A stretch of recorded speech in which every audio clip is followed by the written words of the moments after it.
All right, guys. So yesterday we had three major U.S. allies and soon to be four move to recognize a Palestinian state. So in a minute here, I'll show you Israel's absolutely deranged response to this, where they're essentially threatening to take vengeance on Palestinians beyond what they're doing already right now in sort of retaliation for this move. But the countries that we're actually talking about from yesterday are Canada, Australia, and the United Kingdom. And then reportedly next week at the UN Assembly, France is going to follow in this same chorus. Now, again, before we get to the Israeli threats and the Israeli response in retaliation for this move, let's just admit up front that this is largely symbolic. This is a symbolic gesture that we're getting from these countries, especially when you consider the United Kingdom, for example, because you're recognizing a Palestinian state in theory, you're recognizing it in words, but a couple of things on that. Number one, this is the same country that continues to send military items to the IDF that they are using in this genocide. This is the same country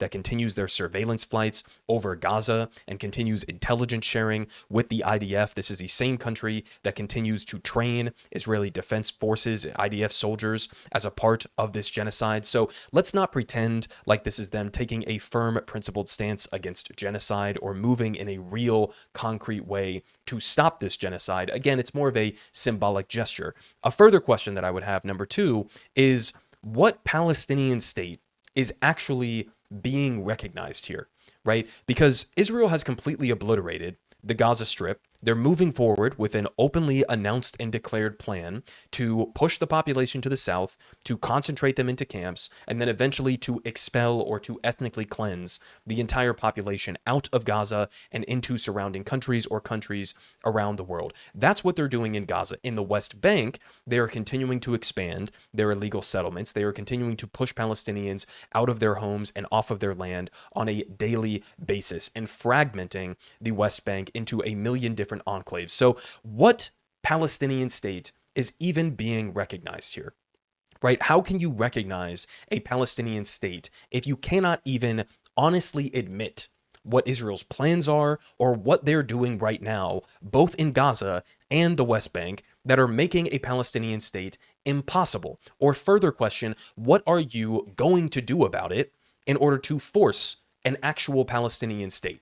Right? So those are some of the questions that I would have in response to what exactly do you mean by this, other than sort of just like a symbolic gesture to a people who are being exterminated, right? Now, moving on to the Israeli response to this, because again, keep in mind, these countries are still largely complicit in this genocide, right? They are still continuing to help Israel to carry this out. And even with that, even just with this symbolic gesture, this is the response that we get from Israel.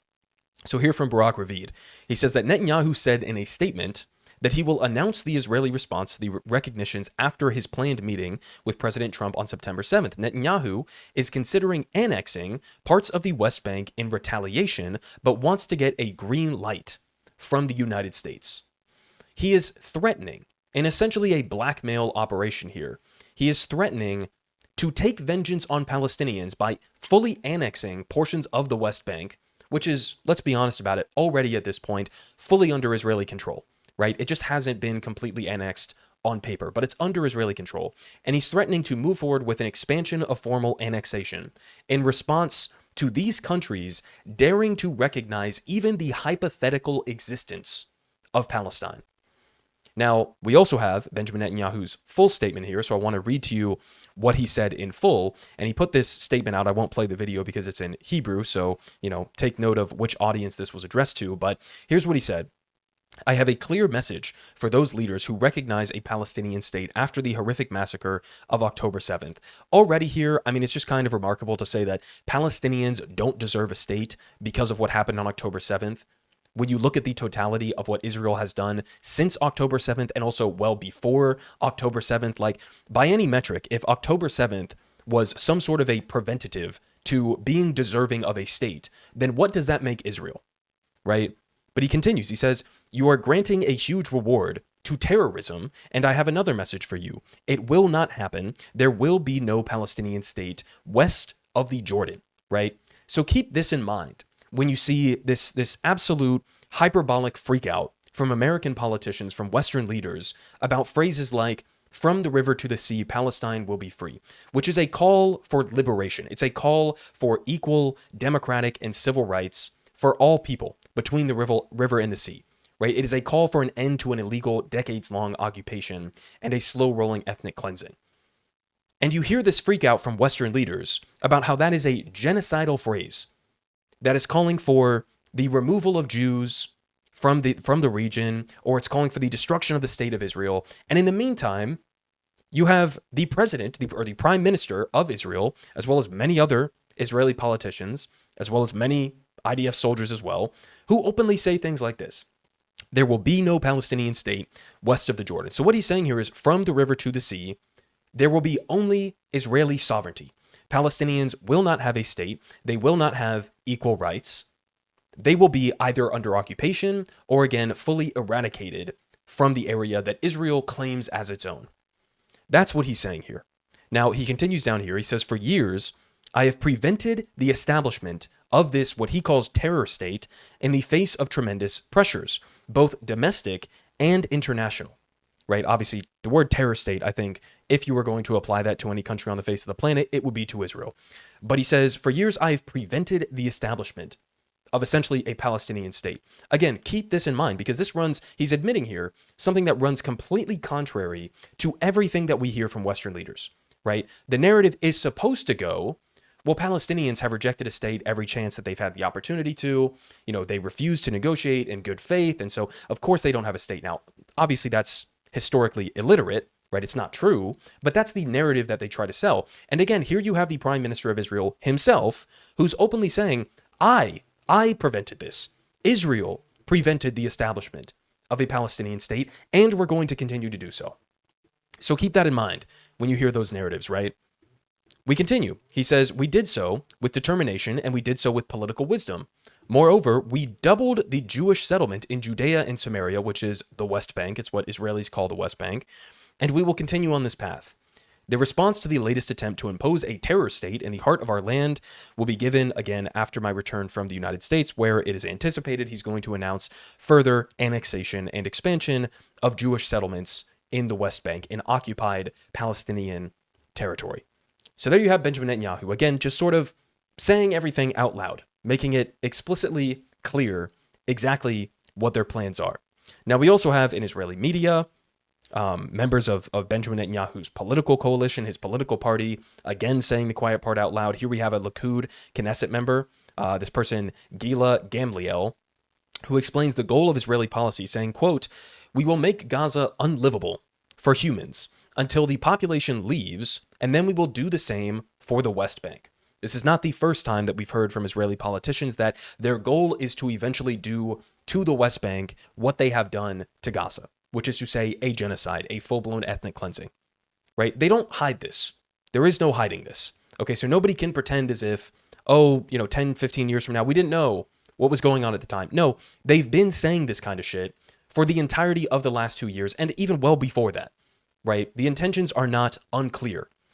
Now, we also have the ADL, of course, chiming in here, the Apartheid Defense League, as it should be called, saying that they are deeply concerned by the decision of a number of countries to prematurely recognize a Palestinian state outside the framework of direct negotiations between Israelis and Palestinians. Really. This decision fails to require the release of the 48 hostages still being held in Gaza and the dismantling of Hamas as preconditions. Both things, by the way, that Hamas has tried to make as a part of deals with the Israelis that have been completely sabotaged by Netanyahu over and over and over again. They say this is effectively rewarding Hamas's terrorism and those who seek to undermine Israel's security. They say we have long supported a mutually negotiated two-state solution. Yeah, how's that going? As the Prime Minister of Israel says, there will never be a Palestinian state ever. How's that going?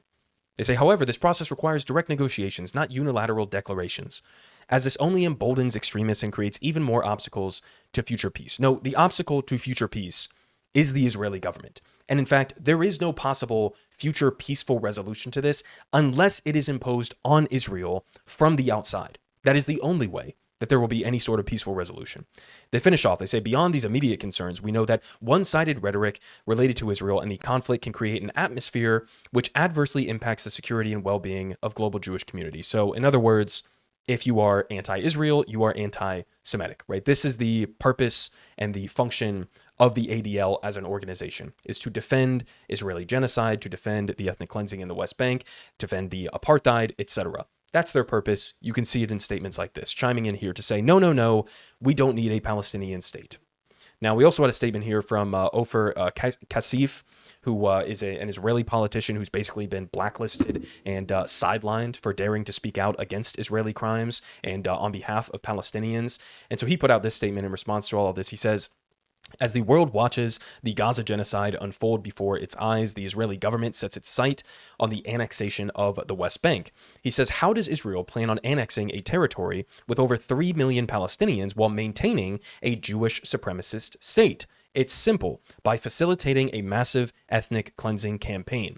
The occupation forces and the terrorist settler gangs in the West Bank, under the command of the messianic fascist freaks running the Israeli government, will work together to make a Palestinian free and create Lebensraum for Jews only, obviously making World War II references there, just as they are currently doing in Gaza. He says we must end this, ban and boycott Israel now. It is in the real interest of both peoples of this land for the sake of peace and justice for all. And he's entirely correct on this last point. And I'll show you an update here in a second on in Italy. There are some massive boycotts that are going on right now in order to try to apply some pressure on Israel and on their own government to further apply pressure on Israel. But he asks a fair question here in terms of the continued annexation in the West Bank. Right? Because if the implication is that you're going to continue to send hundreds of thousands of Israeli settlers illegally into Palestinian land, to steal the land, right, to expand those settlements, and you continue to annex the West Bank, eventually you are going to get to the point where you have fully, at least on paper, again, it's already under Israeli control right now, but you have fully annexed the West Bank and you have fully annexed Gaza. Now, we're talking about millions and millions of Palestinians who live there, right? And as he points out here, Israel, they basically consider it a permanent need of their state, a permanent function of their state, that there has to be a Jewish supermajority in Israel. Now, if you annexed the entirety of the West Bank and Gaza with Palestinians still there, then you wouldn't have that supermajority. And so he points out the natural extension of that, which is that it's not just that they are going to annex the West Bank and Gaza. It's that as a part of that, as a part of maintaining their supremacist state, they're going to essentially do again to the West Bank what they are doing in Gaza right now. A full-blown ethnic cleansing of the millions of Palestinians who live both in Gaza and the West Bank. That is the plan moving forward, right? So credit to Ofer for, continuing to stay in this fight, but it's very clear exactly what the plan is moving forward. Now, one more thing here before we get to a little bit of pushback that Israel is facing. We have the flotillas that are still in action. I don't even know at this point how many of them have attempted to sail to the shores of Gaza with aid, attempting to deliver it to starving Palestinians there, but it's been a significant amount that have tried to make this journey. We've covered previous examples numerous times now that Israel has attacked these flotillas, either dropping what seemed to be some sort of like an incendiary device onto them, or pushing them or bombing them in some circumstances. And now it seems like the threats are escalating to a significant degree. So here we have from David Adler, who is actually on one of these flotillas himself. He says, I will not lie to you. I am scared for our lives on this flotilla. Israel's drumbeat is growing louder, first calling us Hamas flotilla, and now slandering our peaceful convoy as pursuing a violent course of action.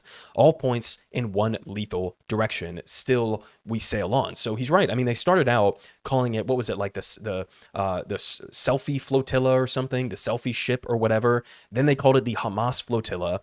And now they're saying that they are on a violent course of action. So when you see a statement like this from the Israeli Foreign Ministry, right, putting this out publicly on Twitter, calling them violent, connecting them to Hamas, what do you think the implication is with this, other than to try to give some sort of a pretext, to give some sort of a justification to kill the people on this flotilla, right? It's not difficult to see what they're trying to get at here. So all eyes should be on this flotilla as well as on Gaza and the West Bank right now, because, would not put it past Israel in the slightest to blow up one of these flotillas and, kill everybody on board. Now, again, credit to people like David who are actually doing this and, maintaining a steadfast sort of direction as they're facing direct lethal threats from the Israeli government.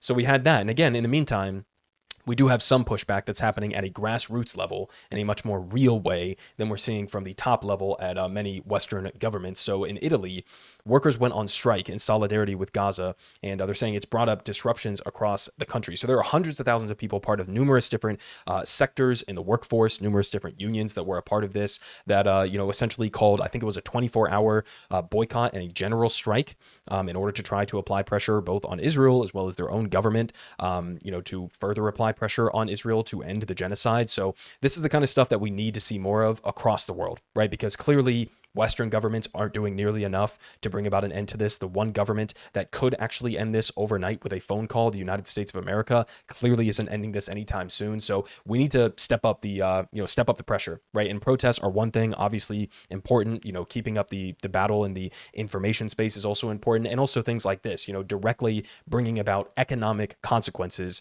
through something like a general strike is obviously a way that you can massively bring about some sort of an immediate impact. So credit to the people who are taking to the streets right now in Italy to try to do something. Now, again, here in the United States, what is our government doing? Well, the latest that I saw, as Israel continues to essentially bomb every single country that they can possibly reach, right? We've had Yemen, we've had Syria, we've had Qatar recently, we've had obviously in Gaza, in the West Bank, also in Tunisia when they attacked one of the flotillas, and we also have Lebanon. So the latest out of Lebanon is that 4 U.S. citizens were killed, including 3 children, in an Israeli drone strike. The Israeli military said that it was targeting a Hezbollah terrorist. Sound familiar, right? The exact same justification they give whenever they wipe out civilians. They say they operated from within a civilian population. You can see the aftermath of this strike here. I mean, it looks like they hit a vehicle that had, I guess, 5 people in it. 4 of them were American citizens. 3 of them were children. And their excuse here is we were targeting a Hezbollah terrorist. So even in circumstances like this, and this is not the first time that this has happened, where Israel directly kills American citizens. I'm not even kidding. I have not heard a single word about this from the U.S. government. Nothing from Trump, nothing from our ambassador, Mike Huckabee, nothing from Marco Rubio, the Secretary of State, nothing from Pete Hegseth, nothing from any of these motherfuckers, even when it's our own citizens.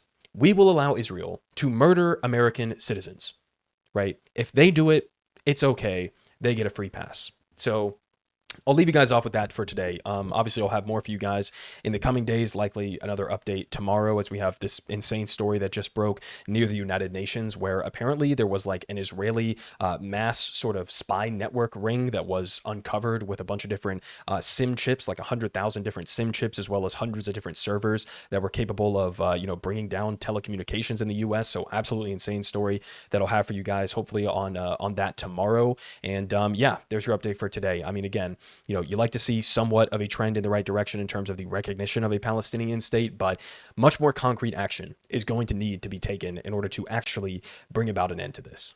Politic guy has the best politic. Believe me, no one does it like him.